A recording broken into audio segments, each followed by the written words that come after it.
Hey, this is Scott again with TC Growers. I have another plant for our plant profile. This particular plant is one of my favorite plants. This is Emerald Heights Distylium. This is a compact growing evergreen shrub. It does have a bloom on it, typically wintertime to early spring, but the bloom is kind of inconspicuous.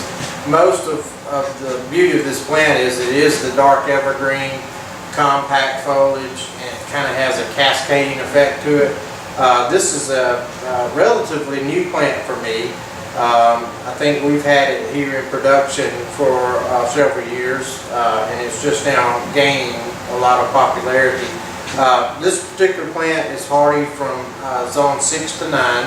However, if you're in the 6 area, or actually any area that you're going to get a really hard frost, and I mean a hard frost, we've got a lot of ice, you would want to take a little bit more care with this plant material because it can get some burn from that extreme cold temperature. But otherwise, it is a great little plant.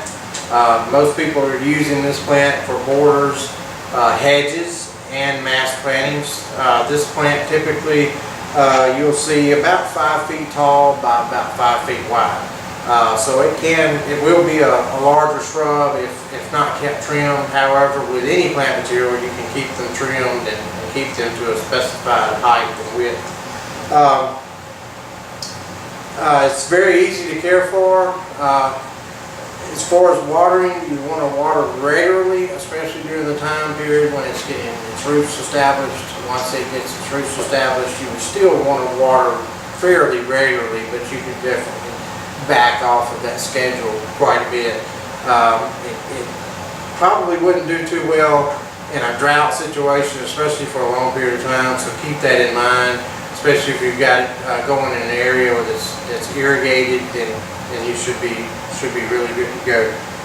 This is a part to full sun at our facility here at TC Growers. This is grown in the full sun, so I would say that, you know, full sun for sure. If you got into a shade situation, I would try to plant it in an area where the shade is not very heavy, and if it is, only heavy for a short period of time. We have a lot of these numbers. We've actually got several different varieties of Distylium that establish themselves at various heights once they're mature. So I encourage you guys to keep this plant in mind. We do have customers that use this plant extensively and they love it. And I'm beginning to become a huge fan of the plant myself. So you guys check it out. If you have any questions about it, let us know. We'll try to answer anything that we can. And you guys start using this plant. I think you'll like it. I think your customers will too. Thank you for watching.